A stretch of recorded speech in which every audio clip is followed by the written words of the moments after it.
আসসালামু আলাইকুম রহমতুল্লাহি ওবরাকাতুহ। সাংবাদিক ইলিয়াস হোসেন আসিফ নজরুল স্যারকে নিয়ে যে অভিযোগটা উঠিয়েছেন তার ইউটিউব চ্যানেলের মাধ্যমে, এটা নিয়ে পুরো বাংলাদেশে আসলে আলোচনা এবং সমালোচনা চলতেছে। বিশেষ করে বামপন্থী মানা যেসব চ্যানেলগুলো রয়েছে, এই চ্যানেলগুলো থেকে আসলে আসিফ নজরুলকে ডিফেন্স করার চেষ্টা করছে যে আসিফ নজরুলকে নিয়ে ইলিয়াস হোসেন যে তথ্যগুলো দিয়েছেন এগুলো সঠিক নয়। কিন্তু আমি ইলিয়াস হোসেনের ভিডিও যতদিন যাবৎ দেখি এবং তার ভিডিওর যেই তথ্য প্রমাণগুলো সে দেয়, পরবর্তীতে দেখা যায় তার বেশিরভাগ তথ্যগুলো সঠিক প্রমাণিত হয়। তাই আমি এই বিষয়টা নিয়ে আবারও কথা বলা প্রয়োজন মনে করছি। আসুন আমরা একটু দুই দুয়ে চার মেলানোর চেষ্টা করি যে সত্যি আসিফ নজরুল স্যার ভারতের এজেন্ট কিনা।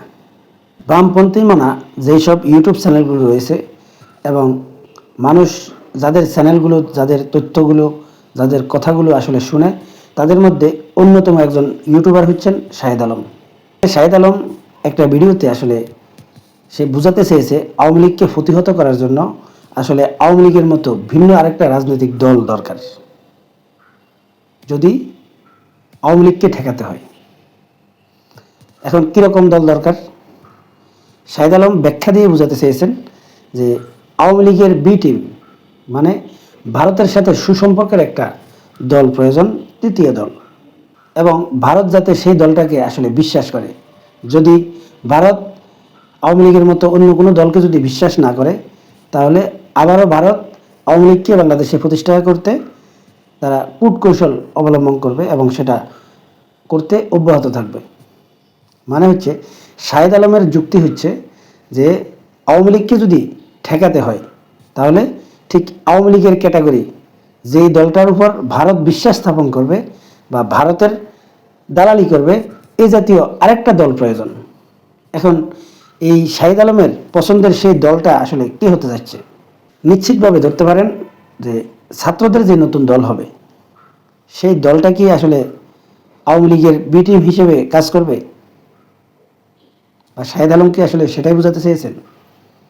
আপনারা দেখেছেন যে শাহেদ আলম যখন বাংলাদেশে আসে, তখন আসিফ নজরুল স্যারের সাথেও তিনি একটা অনুষ্ঠানে যোগ দেন এবং সেখানে কিন্তু অনেক বক্তব্য বিবৃতি দেন 5 আগস্টের পরে।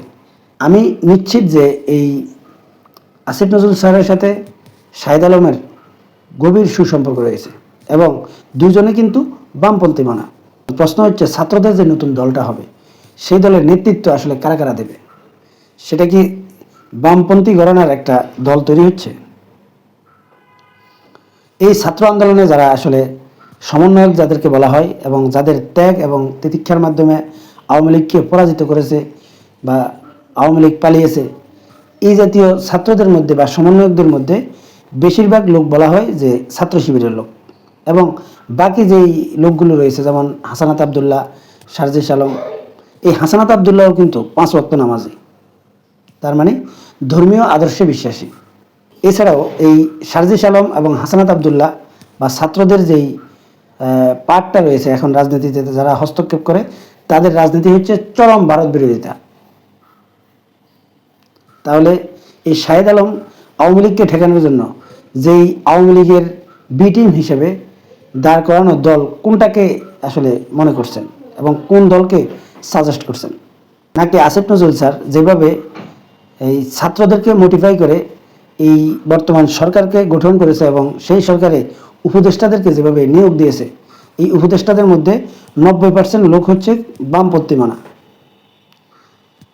ঠিক ছাত্রদের যে নতুন দলটা গঠন হবে, সেই দলে কি আসলে সেরকমভাবে আসিফ নজরুল স্যার বুদ্ধি পরামর্শ দিয়ে বা তার পছন্দ মতে সেরকম একটা দল তৈরি করতে চাইছে যেটা হবে বামপন্থী মানা, যেটা ছাত্রদের আদর্শের সাথে যাবে না?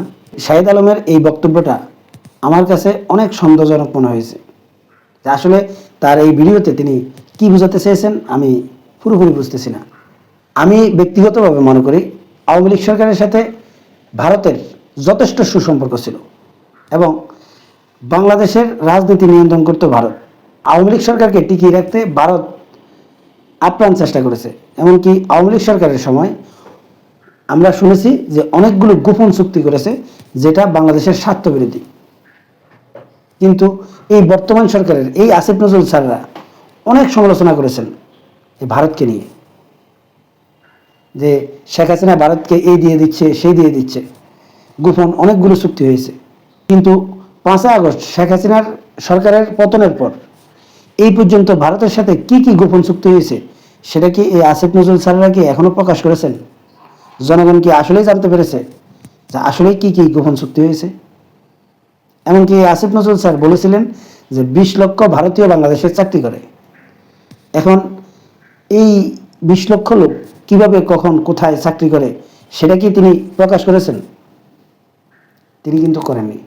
এই বামপন্থীরা একসময় শেখ হাসিনাকে কিন্তু সমর্থন করে যেত। হঠাৎ করে কি এমন হলো যে বামপন্থীদের মধ্য থেকে আসলে আওয়ামী লীগের চরম সমালোচনা করা শুরু হলো?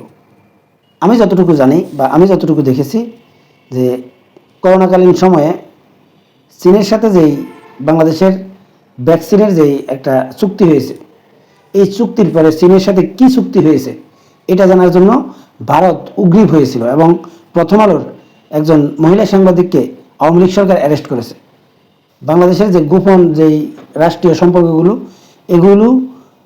এগুলোর নথি চুরি করার দায়। এবং অনেকগুলো জায়গায় আসলে আমরা দেখেছিলাম যে ভারতকে নিয়ন্ত্রণ করতে বা ভারতের গোয়েন্দা ডিপার্টমেন্টকে নিয়ন্ত্রণ করতে অনেকটাই চেষ্টা করেছিলেন শেখ হাসিনা। যে প্রথম আলোকে, যে ডেইলি স্টারকে ভারতের সরাসরি চামচা বলা হতো, সেই প্রথম আলোর সাংবাদিককে যখন শেখ হাসিনার আমলে অ্যারেস্ট করা হয়, তারপর থেকে আমি একটু খেয়াল করে দেখেছি যে এই বামপন্থীদের সাথে আওয়ামী লীগ সরকারের দূরত্ব তৈরি হয়েছে। তার মানে শেখ হাসিনা যখন ভারতের গণ্ডি থেকে বের হতে চেয়েছে, ঠিক সেই সময় থেকেই এই বামপন্থীরা কিন্তু আওয়ামী লীগের সমালোচনা করা শুরু করেছিল। তাহলে কি এটা কি একেবারেই কাকতালীয় যে আসিফ নজরুল স্যার বা এই বামপন্থী লোকগুলো রয়ের এজেন্ট নয়? সম্মানিত দর্শক, আপনাদের কাছে আমার প্রশ্ন যে এই ঘটনাগুলো এবং এই সাংবাদিক শাহেদ আলমের যে কথাগুলো, এই কথাগুলোর পরিপ্রেক্ষিতে আসলে কি বোঝা যায়? আমার কাছে কেন জানি মনে হচ্ছে 2 2 4 হচ্ছে। আপনাদের কি মনে হয়? কমেন্টসে জানাবেন। আল্লাহ হাফেজ।